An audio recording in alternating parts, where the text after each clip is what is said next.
మరి ఇద్దరు గవర్నమెంట్ టీచర్లు అయినందుకు వేల రూపాయలు లక్షల రూపాయలు జీతాలు వస్తుంటే ఎక్కడ పొలాలు కొన్నారు, ఎక్కడ ప్లాట్లు కొన్నారు అనేది తెలిసే దాని గురించినే మిమ్మల్ని ఫస్ట్ లిస్ట్లో ఉన్నందుకే ఇక్కడ తీసుకొచ్చాము. ఏం మాట్లాడుతున్నారు భయ్య?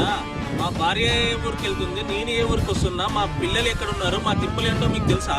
ఏం మాట్లాడుతున్నావు పంతులు? సిగ్గులేదు మాట్లాడడానికి. వెనకడికి 30-40 ఏళ్ళ క్రితము టీచర్లు ఊర్లో మరుగుదొడ్లు లేకుండా ఉండడానికి ఇల్లు సరిగా లేకుండా ఏ వసతులు లేనాడు వాళ్ళ సొంతం వాళ్ళ పల్లెల్లో ఉండి వాళ్ళ పిల్లల్ని మాతో పాటు చదివించి ఎన్నో కష్టాలు ఓడ్చుకొని నెల జీతాలు సరిగా రాని రోజుల్లో వాళ్ళు నాణ్యమైన విద్య అందిస్తే నా భార్య నేను ఊర్లు అంటున్నావు. మీరు ఊగే తిరుగుతున్నారా? చెరువు కారు పెట్టుకుంటున్నారు, ఇద్దరు ఆగిపోతున్నారు, మీ పిల్లలు ఏదో ప్రైవేట్ స్కూల్లో పెట్టిస్తున్నారు. మీకేం కష్టాలు ఉన్నాయి? కష్టాలు అంటున్నావు.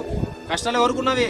పేద పిల్లలకి, చదువురాని పిల్లలకి, వాళ్ళ కుటుంబాలకి ఈరోజు ఆ చదువు సరిగా రాక, మీరు చెప్పిన విద్య నాణ్యమైన లేక, వాళ్ళు పని చేయలేక, జాబ్ రాక, ఏడు పనికి రాక బికారులమై మాలాగా ఏదో బస్సు పట్టి మీలాగటోళ్ళని ఈ విధంగా కట్టేసి బుద్ధి చెప్పాల్సి వస్తుంది.